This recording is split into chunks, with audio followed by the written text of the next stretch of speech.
Hey there, this is Budget Wa, and today we're going to be discussing everything we know about the new edition of Warcry. So in this video I wanted to go over some news regarding the new edition of Warcry, starting with the Heart of Gur launch box.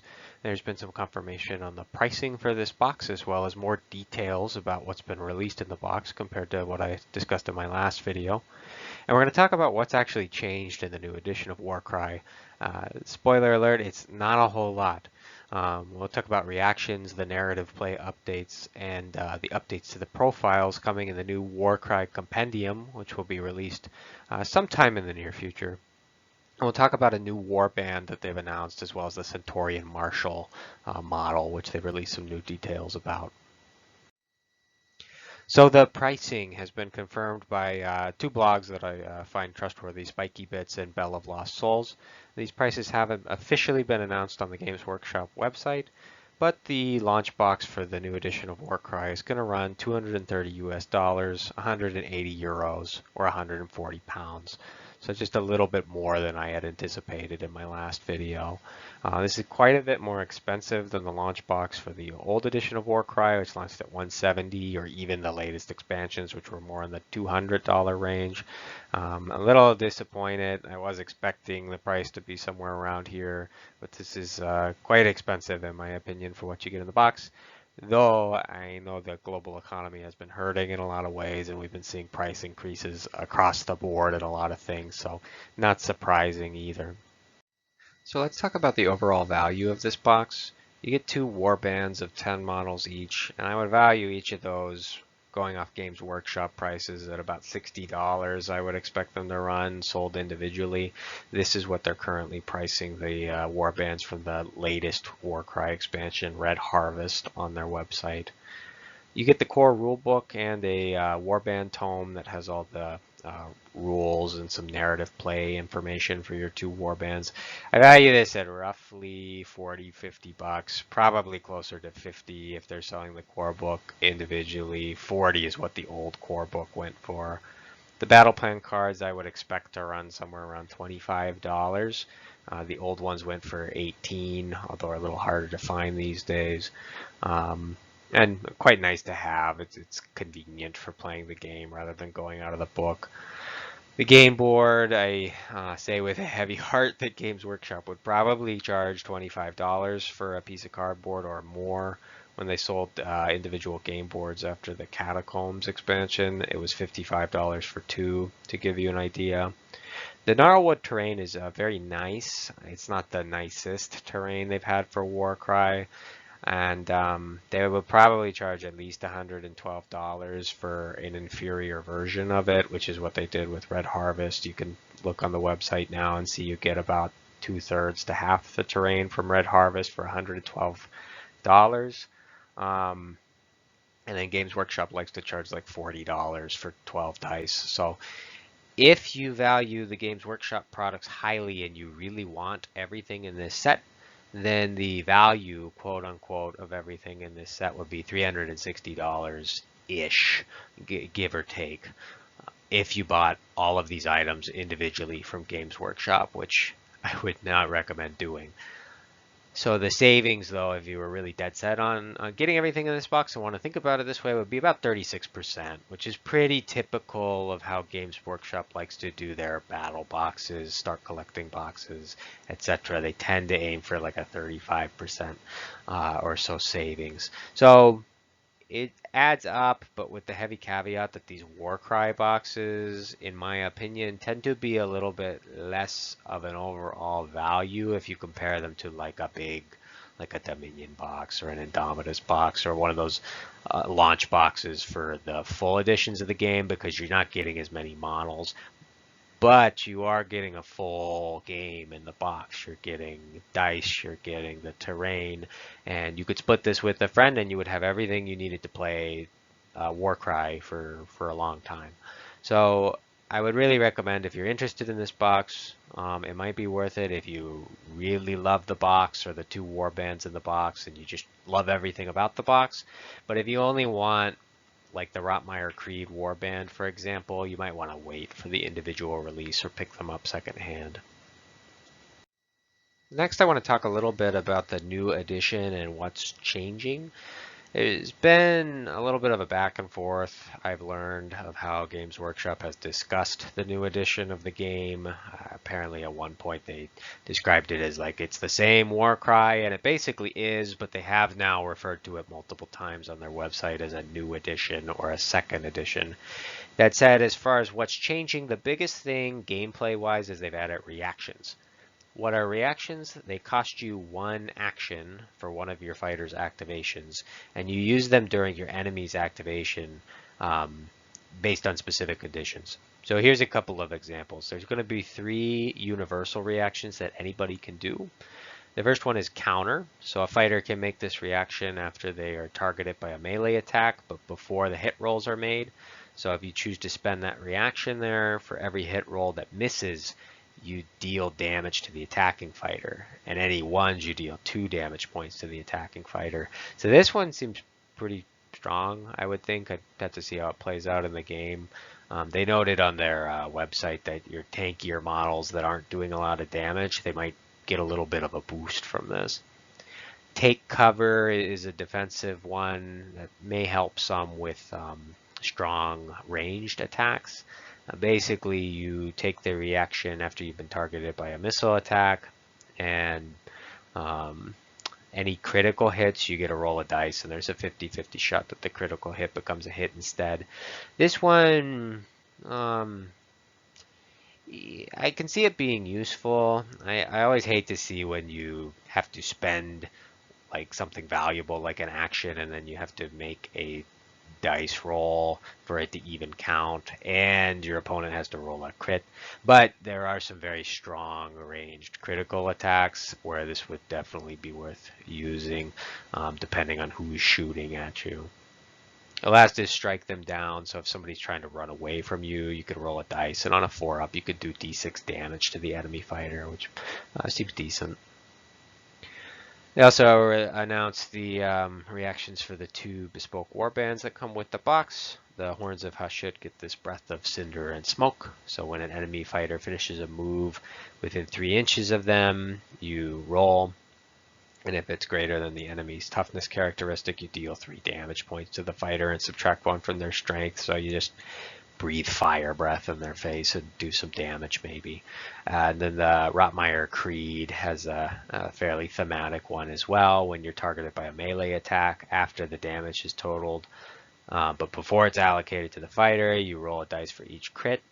And then for every 3 up, you deal 3 damage points to the fighter. So it's like you're doing critical hits to the Rotmeyer Creed disgusting Nurgle guys, and if you hit them too hard, they're disgusting Nurgle blood flies in your face and does damage. I like that a lot.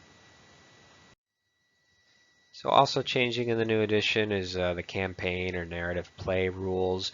It doesn't seem like they're overhauling the system. We'll have to wait and see what the new campaign book looks like. But they note that it's going to be faster paced than in the past, meaning that you don't have to fight as many battles to complete the quests in the campaign. There's also going to be encampments, which sounds like a new version of the old territory rules in the original Warcry. And they give you little bonuses depending on like which encampments you make in the Gnarlwood. It sounds reasonably thematic. And they note that the campaign arcs are now optional. I really liked the old campaign arc system in the original Warcry. I thought they were fun, but they note that they're going to make them. Sounds like they're going to be shorter, and that you can string together multiple campaign arcs, so like people can kind of come in and out of the campaign, and it'll be easier to get through the campaign arcs, which I find promising. The last thing they said they're going to be updating is the points and profiles for everything are going to be rebalanced, which we'll talk a little bit more about later on. So what is not changing in the new edition of Warcry? Basically everything else. Everything else is the same old Warcry, it seems like. I watched through the how to play tutorial video they released on Warhammer Community, and literally the only thing that was new or different from the original Warcry was the reactions. The phases of the game and the core gameplay are all going to remain the same. If you look at the fighter profile here on this card for the the Ruinator Alpha of the Horns of Hashut. It's all the same iconography. It's all the same stats that you would expect from a Warcry card, and the points seem to line up with a 1,000 point warband. Given that this is a leader model, 165 seems to fit in with that. And then if you look at the abilities, it's the same abilities as always. They're same initiative. You use your triples, doubles, etc. to use your abilities. The Wither Lord here can stab people with his lethal injection needle and do a whole bunch of damage if you roll well. So none of that is really changing too much. Also not changing are the battle plan cards. They're going to remain the same format as they always have been. So if you take a look here, here's some examples of the cards from the new launch box. The terrain card kind of brings up an issue that I had with the terrain. If you look at it, that looks pretty sparse. Now they did show another one that had like a little more going on, but there's not a lot of terrain on the field, and I think the problem is there's not a lot of large terrain pieces in this set, so you're getting a whole deck of these like scatter terrain sets, which was an issue I had with the Catacomb set, which is what I picked up. There just isn't a lot of large terrain like you got in the original Warcry launch box. But you can see on the deployment card that it's the same deployment as ever. You still have your dagger, your hammer, and your shield, and typically two of them will be in round one, and then somebody comes in round two. And then victory conditions and twists are the other cards, just the same, and the examples they showed are pretty typical. Nothing too crazy different. I did like this twist in the lower right hand corner that you get to roll 7 initiative dice each initiative phase. I think that's a fun twist. So also exciting is the Warcry Compendium, which is where you're going to get all of your fighter profiles and rules for your warbands.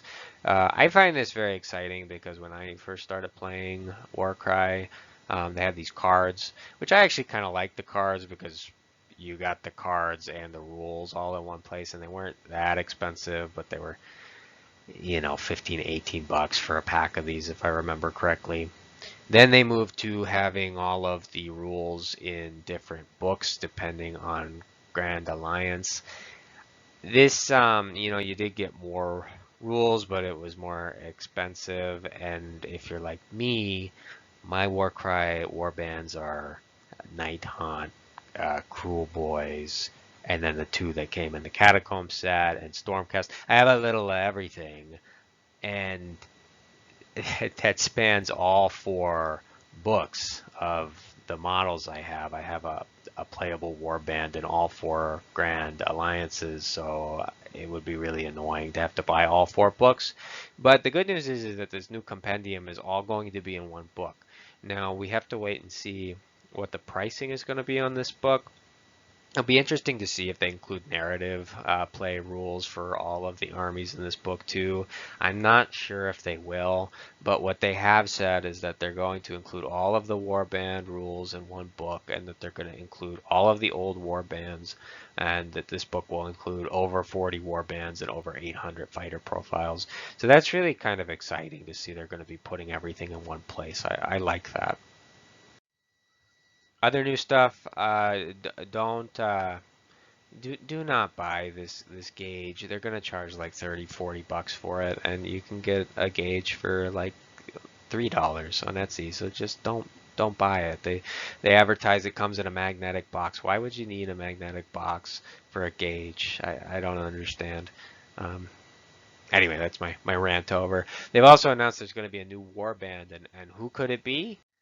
Oh, it's more it's more spiky chaos guys. Now I know Warcry's whole thing is that it's chaos warbands, and these models are admittedly really cool. I do like the style of them, but my heart goes out for the fact that it would be nice to see some bespoke warbands for you know other sub factions than just Slaves to Darkness. And you know these are Bellacor's boys, Bellacor's chosen. They were referred to. It was not clear to me if that's going to be the final name for these guys or if these are all the models. But seem quite cool. They'll presumably be releasing in the near future, or maybe with the compendium. Other new stuff includes the Centaurian Marshal. This model was teased quite a long time ago.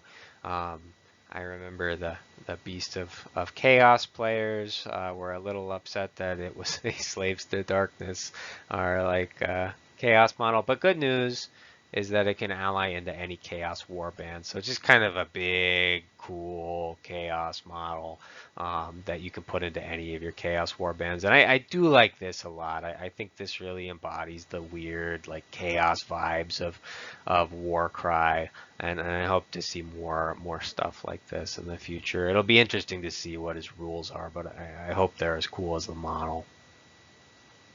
Also, the mini of the month they've announced is from now on supposedly going to be something out of whatever their big new release is, rather than just whatever model the mini of the month happened to be in the past.